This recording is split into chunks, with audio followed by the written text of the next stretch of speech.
Ressuscite, ô Dieu, et juge la terre, car tu hériteras de toutes les nations. Ressuscite, ô Dieu, et juge la terre, car tu hériteras de toutes les Rassemblement de Dieu, au milieu de qui juge les dieux.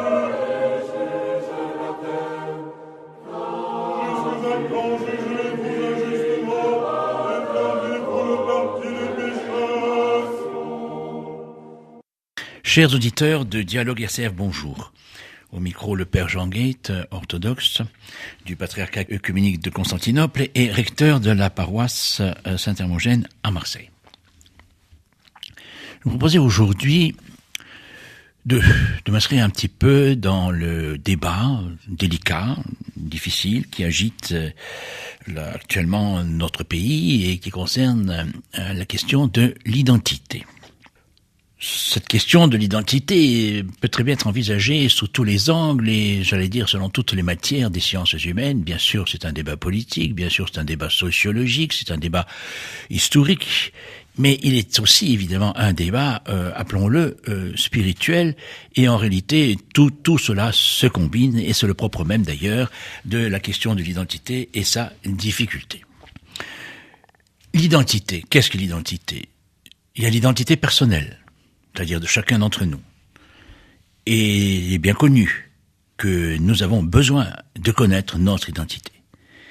Nous avons besoin de savoir d'où nous venons, quels sont nos pères et mères, et tous les psychologues sont bien d'accord pour souligner que c'est un point essentiel de la structuration même de la personnalité, et l'une des douleurs de notre société, c'est que justement, il y a beaucoup de personnes, beaucoup d'enfants ou d'adolescents qui, au fond, sont en perte et en quête d'identité personnelle.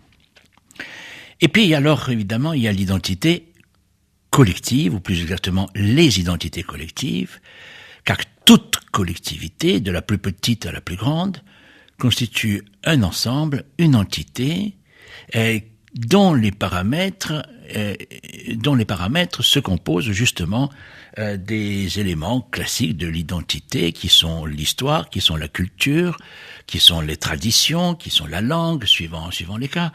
Ainsi, par exemple, dès le niveau régional, et nous avons encore des traces de ce point de vue-là, dès le niveau régional, nous avons bien tous les éléments d'une identité, d'une population qui a ses cultures, ses traditions, sa langue, qui est plus ou moins pratiquée. Je pense à la Provence, je pense à l'Alsace, je pense à la Bretagne, je pense à la Corse, je pense à d'autres, évidemment. Et sans parler, évidemment, des niveaux supérieurs, qui sont la nation, mais aussi le groupe de nations, telles que l'Europe, ou au-delà même, ce qui devient alors la civilisation. Et il y a plusieurs civilisations dont les paramètres sont identiques, il y a des paramètres identitaires des civilisations. Alors, celle qui nous préoccupe le plus, et celle qui évidemment crée le débat, c'est le niveau national, aujourd'hui. Et qui dure déjà depuis un certain temps. Et pour essayer de l'envisager, essayer d'analyser, je me propose de revenir un peu dans une perspective historique. Et d'abord, osons revenir sur la notion même de nation et de peuple, puisque c'est de cela en définitive qu'il s'agit. Il s'agit de l'identité d'un peuple, il s'agit de l'identité d'une nation. Je voudrais rappeler, puisque nous sommes sur Radio Dialogue, que nous pouvons largement évoquer la Bible, et que à l'époque de la Bible, si j'ose dire, il n'y a pas d'idée encore de pays, mais par contre, il y a bien celle de notion et de peuple que l'on retrouve d'ailleurs dans les Écritures, et notamment chez le psalmiste. Ainsi, par exemple, tous les peuples battaient des mains. Psaume 31. Et parfois, il est écrit, toutes les nations battaient des mains et exultaient de joie à la perspective du Seigneur. Ou bien, peuple, abaissez-vous, car Dieu est avec nous.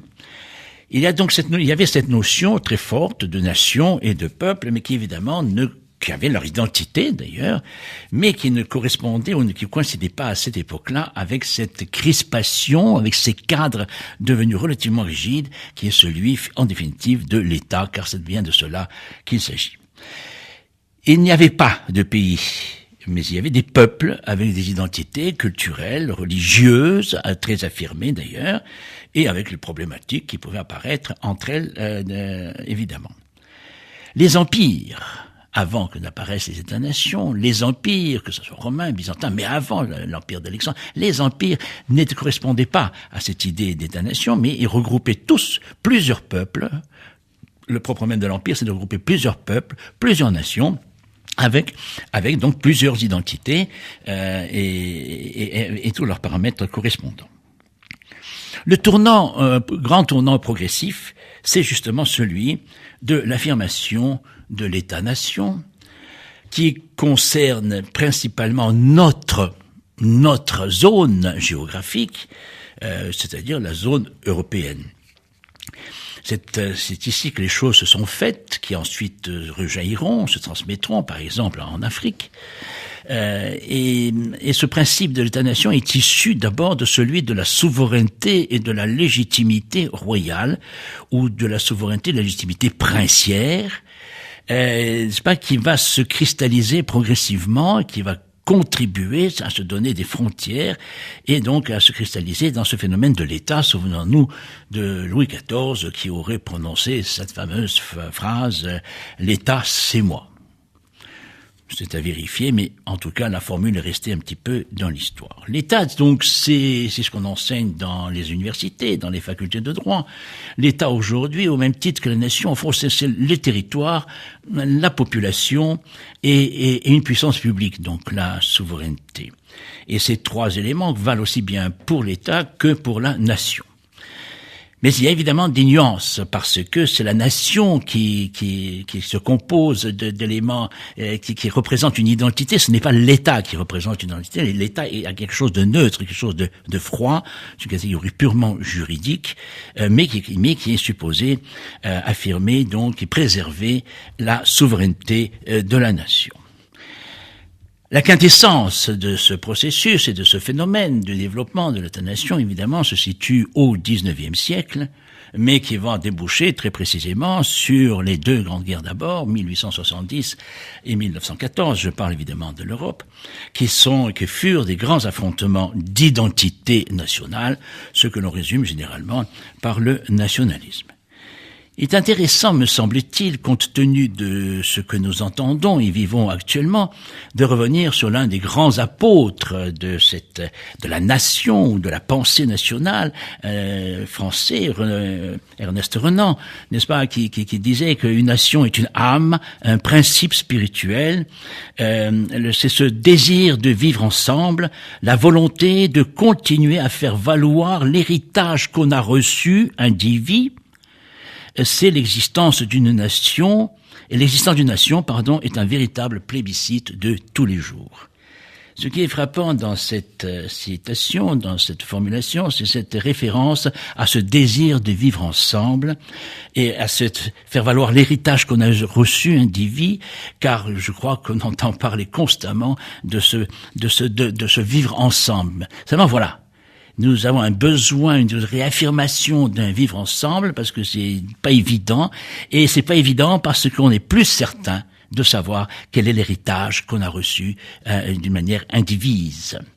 Et est-ce que véritablement l'existence de notre nation concerne un plébiscite de tous les jours? Nous ne sommes plus peut-être exactement dans cette psychologie-là, et c'est la raison, sans doute, des difficultés. Qu'en est-il en définitive de cet héritage? On nous le dit, puis oui, nous avons un héritage. Alors il y en a qui parlent pour la France, de la République, des valeurs de la République. Et si on parle d'une manière plus large de l'Europe, alors évidemment on parlera de l'héritage chrétien. On peut en parler aussi d'ailleurs pour la France. Mais ce sont donc à deux niveaux différents, mais ça se recoupe. La Seconde Guerre mondiale va être d'abord une réplique, comme vous savez, comme dans le tremblement de terre, lorsqu'il y a une secousse qui revient quelque temps après, qui va être une réplique de la Première Guerre mondiale. La première, ça a été l'affrontement des États-nations et des identités nationales. La seconde va commencer sur le même registre, n'est-ce pas, avec une petite évolution concernant le racisme, mais c'est bien quand même une revanche nationale et nationaliste, nous le savons bien, qui est à l'origine. Et puis, elle va muer, cette deuxième guerre, elle va muer en affrontement idéologique après qu'en définitive, l'Allemagne de Hitler aura attaqué l'Union soviétique. On se retrouvera donc avec deux camps idéologiques et non plus du tout deux camps nationaux ou nationalistes ou même de civilisation. Et cet affrontement idéologique, plus qu'identitaire, va déboucher à la sortie de la guerre, justement, sur la bipolarité, sur une sorte d'universalisation progressive des valeurs et des points de repère, tels qu'avec la constitution de l'ONU, bien que l'ONU soit une organisation des Nations Unies. Alors, c'est les Nations Unies, mais sont membres de l'ONU, organisation des Nations Unies, des États. Il y a ici une ambiguïté, d'ailleurs, tout à fait symptomatique. Et puis, c'est la déclaration des droits de l'homme à vocation et à prétention universelle, la vocation de 1948. Et puis, il y a aussi, évidemment, la construction de l'Europe, qui se fait dans le cadre du Conseil de l'Europe, ou de l'Union européenne, parce que deviendra l'Union européenne. Et dans tous les cas, ces évolutions mettent en cause, une cause relative, de la nation, en tout cas de la souveraineté nationale, et en définitive à ébranler les critères des identités de nos pays, de nos peuples, de nos États-nations. Et c'est alors que évidemment, il y a une sorte de mise en cause du système de valeurs, des valeurs de référence, et c'est sans doute cela qui est aujourd'hui à l'origine de nos difficultés, mais va se greffer sur ce phénomène des évolutions internes, culturelles, relationnelles, par rapport, par exemple, à la religion, et notamment en France, la question de la laïcité qui va devenir laïcisme. Voilà pour aujourd'hui, chers auditeurs, bonne fin de journée, bonne semaine, et je poursuivrai la semaine prochaine.